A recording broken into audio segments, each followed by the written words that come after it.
Hey guys, welcome back. This is Mitch here. Today we're out here in the little garden, and this is the beginning of a big project, kind of a multiple little projects that are going to be combined into one big project. I'm going to try and record a lot of it and have a little series on my YouTube channel.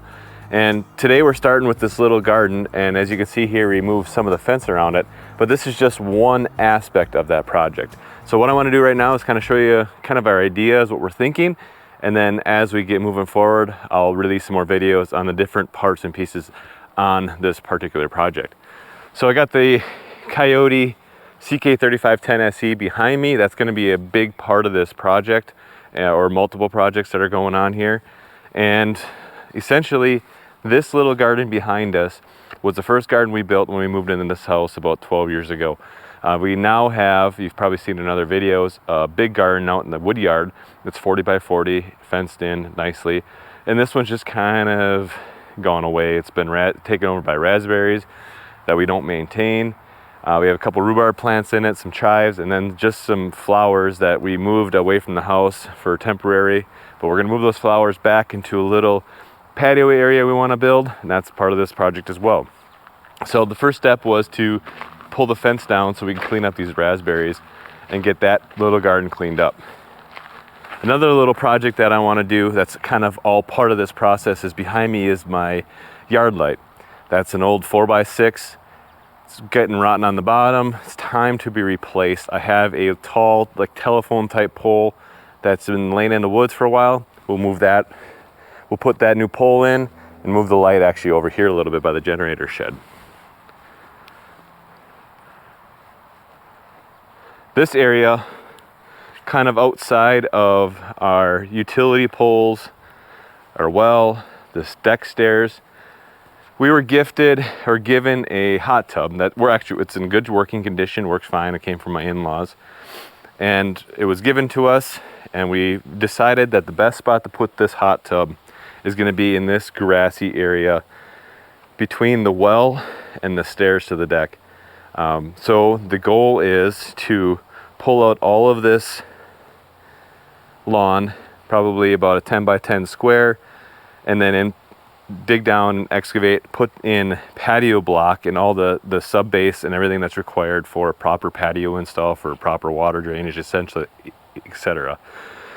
It's really sandy here, so water is not a huge deal, but we still want to make sure we have the proper sub base to support the weight of the hot tub, and perhaps in the future, if we upgrade the hot tub, a potentially bigger hot tub. So we want to try and fit it in between this well and this deck stairs, because if you go up on the deck, there's a patio door right around the corner that goes into our bedroom, the master bedroom. Along with that, we need to run power for the hot tub. So down in the basement right there is, of course, where all the electrical panel is and everything. I need to install an electrical sub panel because my current panel is full of all its breakers. There's no open spaces in it at all for all the different circuits in the house, and so I need to install a electrical sub panel as well, so that'll be part of this. And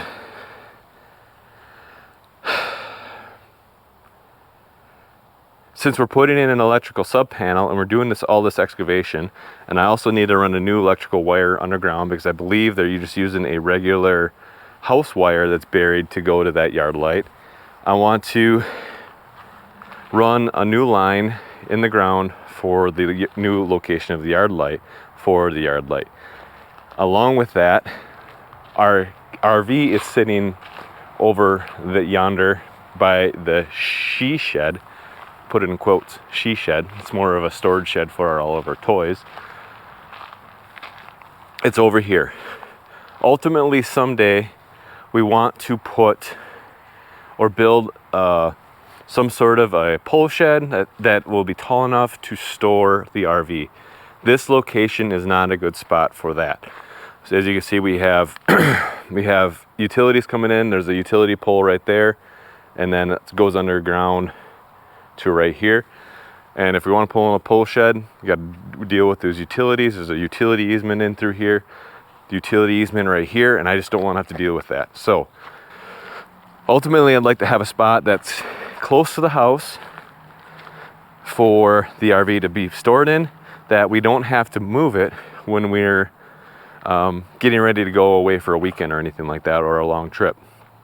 So my thought is, now that we're pulling out this little garden and we kind of have an open spot here, I mean, there's a big stump back there, there's an big old stump there, and then there's some brush behind, but there's not much for large trees in this area. I'd like to put in a proper pad for an RV, you know, excavate down, put some gravel in, put some clear stone on top for dust and sand control. And ultimately I want to design it to possibly someday put a pole shed around it. We got enough room for a pole shed. I'm thinking like a 20 by 48 to fit a fifth wheel that's tall, 14-foot walls maybe. And maybe someday we'll enclose it, put a concrete slab on it. So I kind of want to have those thoughts in mind as I'm building this, so that it's prepared for anything in the future. So while I'm putting in the new yard light right over in this area by the generator shed, I also want to run, since I'm going to be trenching electrical for the yard light, I want to run electrical for this RV shed and also RV pedestal, like a 50 amp electrical service for the RV, because, you know, ideally that's what you would have, to a 50 amp pedestal. So with the new sub panel install in the house and this project behind me, it's going to be kind of a tiered project. We're going to have multiple things in line, kind of things overlapping, thinking for the future, thinking about electrical for the RV, and then maybe a possible storage shed. I also think I want to run a water line over there, because you never know when we might want to have water. Now that's, if I don't bury it deep enough, will it freeze? I mean, ideally it's deep enough, but maybe in the future I do want to go deeper if I want to have water in there full time. But I'm just thinking about water for the RV if we're, you know, want to fill up the water tank or thing like, or wash your hands in the summer while we're working out there. So having a water line going out there would be nice too. We'll see. We'll talk about it and think about it, but for sure we'll have 50 amp service for the RV pedestal. Probably, I don't know, maybe 30 or 50 amp service for the actual shed if we want to run that. I don't know if I'll do 50. I'll probably just do 20 or 30. I don't need much out there. And then what else do we want? Oh, we need a 20 amp service for the yard light, probably 15 or 20 amp service for the yard light out here. I'll have to double check what's required. So that's a quick 8-minute overview, 5-minute overview of what we have going on for the future. Again, it's, you know, sub panel, patio for the new hot tub. We're going to do some decorating and landscaping along that patio. We need to trench in a new electrical line for the moved yard light behind me. Trench in electrical for the location of the new RV pad or RV storage spot. Thinking about, you know, the future, building a nice RV pad for a shed, possibly a pole shed in the future. So lots of kind of intertwined projects that kind of overlap as we work on them. Initially, we're starting with the garden. Get rid of all this old stuff. We're not going to use that spot for a garden anymore. It's going to be more, we're initially thinking lawn and a little RV spot now. So to get going on this project, we initially started removing this fence. We can see we got it rolled up here. It's a little 4-foot welded wire fencing that we used for around this garden. Didn't really keep deer out, but kept the dogs out. And we had it held up by these T-posts. So we used a tractor to pull the T-post. It worked really well. I wrapped the chain around the forks, or the, I guess, headache rack. I don't know, whatever you want to call it, for the forks. And then just used the chain, wrapped it around the post, and it pulled it right out. Just super simple, a lot less work than trying to wedge them out by hand. Next up, I'm gonna take the lawnmower. Not a good idea, but the blades are dull anyways. Take the lawnmower, and I'm gonna chop down all these raspberries. So I'm gonna go get the lawnmower and we'll start cleaning this stuff up.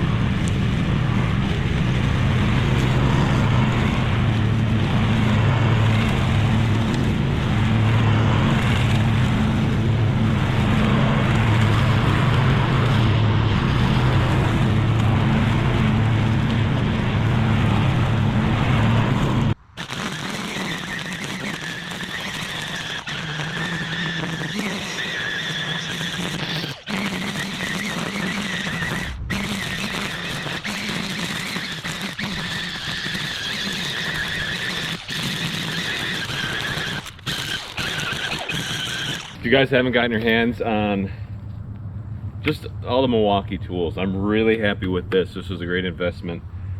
This also comes with a quick attach, or whatever you want to call it, quick lock system, maybe I think it's called. And I've got the pull saw for it. There's a pile of other attachments you can get on this. I got this with the pull saw for a deal from Home Depot, I believe. But this thing is really awesome.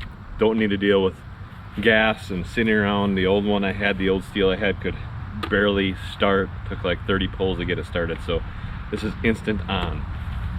Really happy with this weed whacker, weed eater, weed whacker, whatever you want to call it.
Well, I think that about does it for this one. I put a couple videos up here on the screen. Make sure you go check them out. There's over 70, 80 other videos on my channel. I'm counting. Till next time, have a great one. Be safe, be good. Bye.